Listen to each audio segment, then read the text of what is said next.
In July of 2015, my family and I took our motorhome out to Oregon/California coast. We go here as much as we can, and we hike the Redwood Forest trails by Crescent City, California at least once a week. My friend went along with us on this trip. She and I decided to leave my husband and my in-laws to a quiet afternoon and take my rambunctious boys on a hiking trail. We were going to go on one we always did, but there were so many with people all around, we chose to take another one. As we were hiking, my kids were going up and back a bit, and I was scolding them about getting too far ahead of me, and that they could fall and I needed to be closer to them.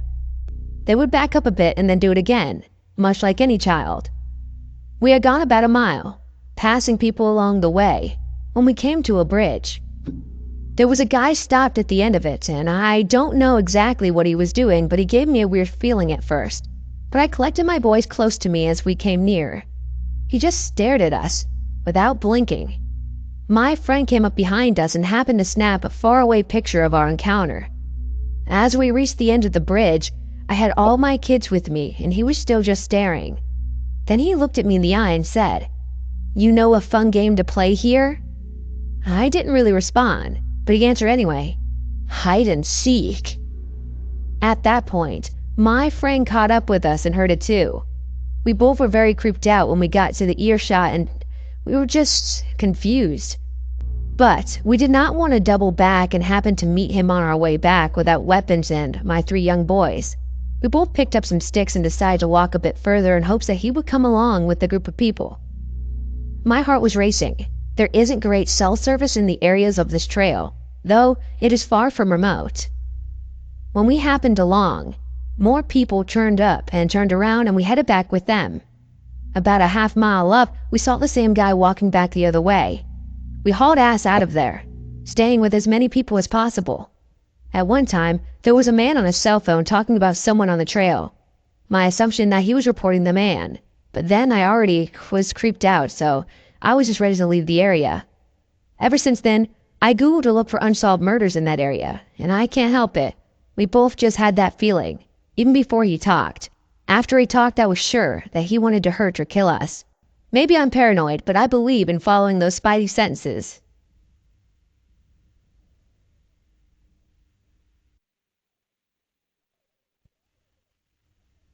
I went camping with 3 of my buddies, John, Bennett, and Kyle. We do this every year. It's kind of a bro trip to reconnect with each other. We were all fresh out of college and decided to go to our yearly camping trip in August. We are from Oregon and ended up camping in the woods there like we usually do at the same point. The first day was great. We set up our spot, explored the area, and by the time the sun was setting, we set up a campfire and made dinner. After a few too many beers and some s'mores, we decided to go to sleep. It was a perfect way to end the day.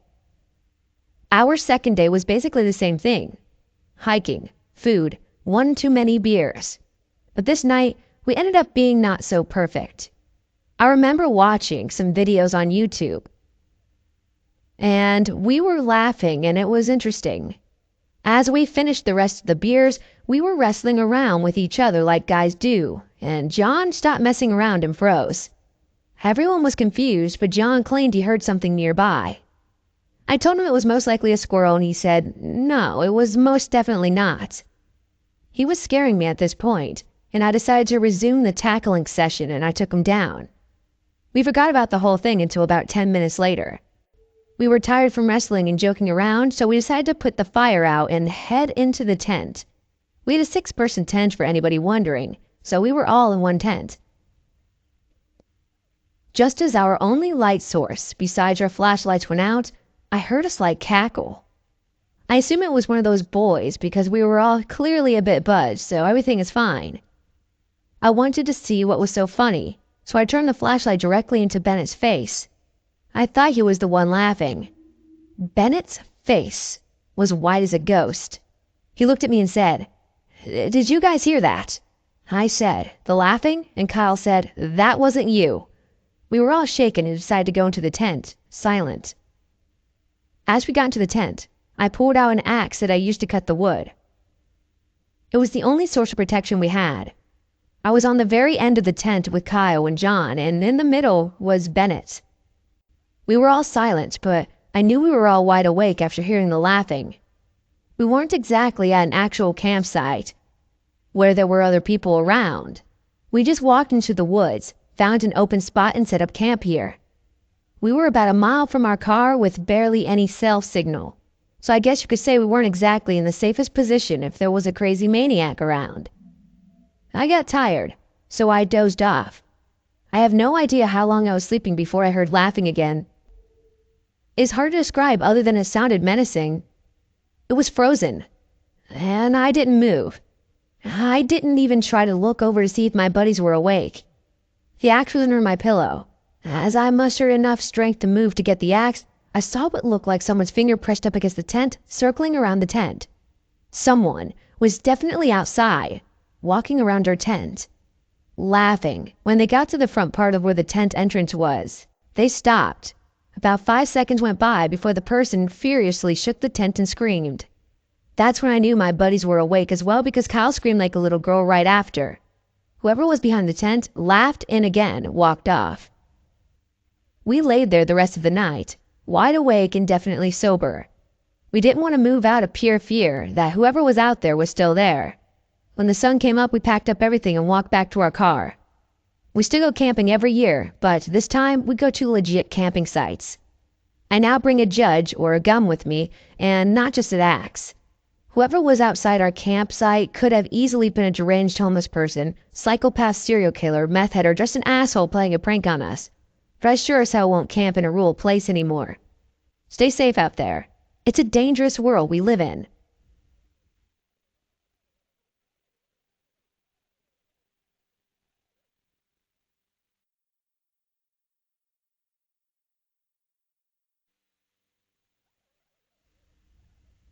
In my town is a stretch of road down a valley along a river. It's a gorgeous drive, probably only 15 miles into a dead ends at a nature center where there's a lot of trails to hike, and people spend a whole weekend out there camping, fishing, and hunting. Cell service cuts off about halfway there, but I drive the road all the time.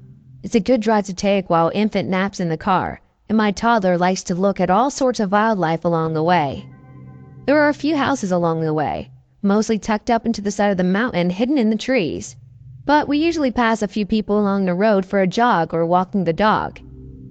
One morning, the baby falls asleep in the car, so we take a drive to the nature center and back looking for a moose or an eagle. It's about -6 Fahrenheit. The roads are kinda icy, but not too bad. We get to the dead end, turn around and head back towards town. When about a mile down the road, I see 2 people walking along the shoulder. Not unusual, it's a pretty morning. But as I got closer, one of them jumps out into the middle of the road, frantically waving me down. I slam on my brakes, but with her in the middle of the road, and it's a bit slick out, I damn near slide onto her with my car. I finally get stopped. When they flagged me down, I thought one of them maybe had gotten hurt, with no self-service where we were, and they needed to get help. I cracked my window, and the 2 of them immediately ran into my car. The guy hung back, behind my car in a blind spot, which immediately made me nervous. I couldn't get a good look at him. Red flag number 1. But the lady came up to my cracked window and said their car had broken down and they needed a ride into town. I hadn't passed a car parked along the road, and that was red flag number 2. I explained that I had my kids in the car, so I had no room, nor was I comfortable having strangers in my car with my kids, which just made her mad. I offered to call a cab or an Uber, but she refused those and then just started trying to open my door, which thankfully was still locked. The guy behind my car started yelling and cursing at me, so I just said sorry again and drove off. As soon as I drove far enough to get a cell signal, I called the non-emergency police line to let them know about the stranger hitchhikers. Turns out the police were looking for them because one of the homeowners along that road had found them sleeping in his car. They were trying to get back in the town to disappear before the cops found them, but the cops didn't find them. I had kinda brushed it off, until a week later after watching the evening news. They were a featured story because they were a husband and wife, and he murdered her and then tried to frame it as if she had tripped and fallen down the stairs. There was not a doubt in my mind that if I had let them into my car or they had successfully forced their way in, he would have killed me too, just for my car.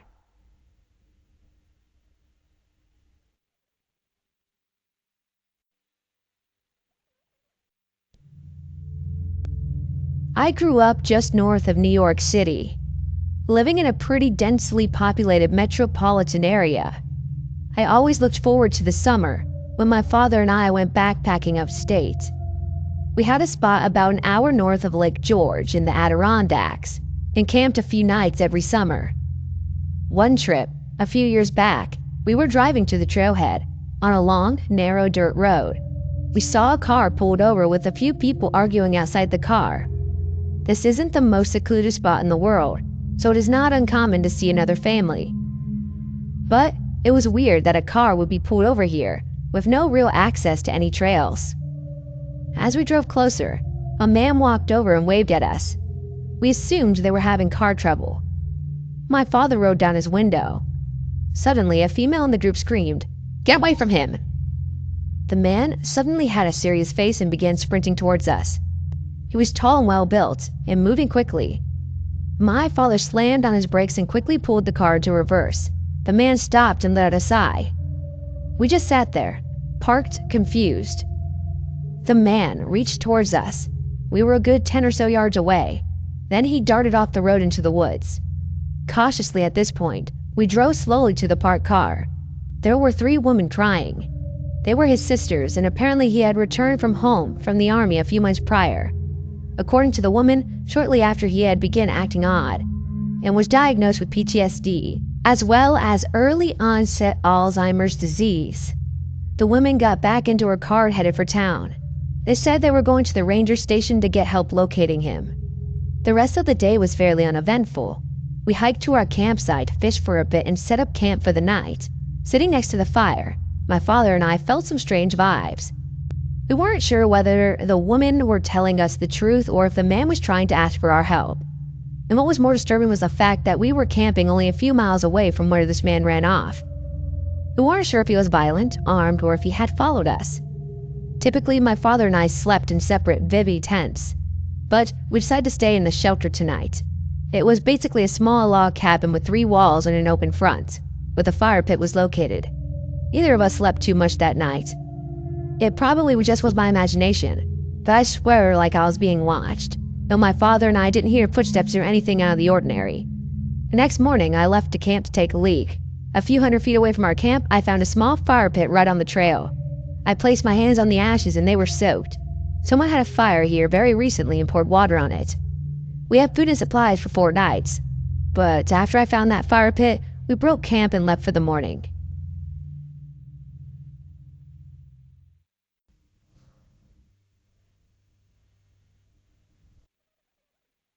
My husband and I used to travel for work. This story takes place 7 or 8 years ago. Our company had been fired from the gig we were on, and we ended up staying in El Paso for a few days, waiting for the next gig to start. When we first arrived, we took a cab together somewhere. We talked to the cab driver for a bit, asking him about the area. He started to say how nice it was, but we cut him off saying something along the lines of, "We watch the news. How's it here really?" He told us that we were pretty safe during the day, but shouldn't walk around at night. And women shouldn't really walk around alone if they can help it. No problem, I was planning on sleeping as much as possible. Husband starts getting antsy after a day or two, and he decided to go for a hike. He's not exactly an athletic guy, so I tried to talk him out of it, but he assured me he wasn't going to do anything crazy, and laughed. He came back a few hours later with a shopping bag. I rolled my eyes and laughed, thinking he'd changed his mind and decided to buy some video games instead. I was partly wrong. He called a cab and asked the driver to take him somewhere he could hike. The cab dropped him off near some foothills and he started walking. As he started to climb a hill, he noticed what looked like military men. They called to him and he went over. It was the National Guard. They started questioning him about what he was doing. He tried to explain that he was going for a hike, and they didn't seem to believe him at first. So he said, "No, really, I'm from out of town. I wanted to explore. I'm just going for a hike." They laughed and said, "No, you're not." They explained that if he had made it to the other side of the hill, he would have been in Mexico, and they were currently in some banditos having a gunfight. They asked him how he had gotten there, and hearing about the cab told him the driver was setting him up to be at least robbed, maybe kidnapped or even killed. He concluded his story with, "So I decided to go to Best Buy instead. Thanks, National Guard guards, for saving my husband. And cab driver, I hope you never drop anybody off in the woods for dead again.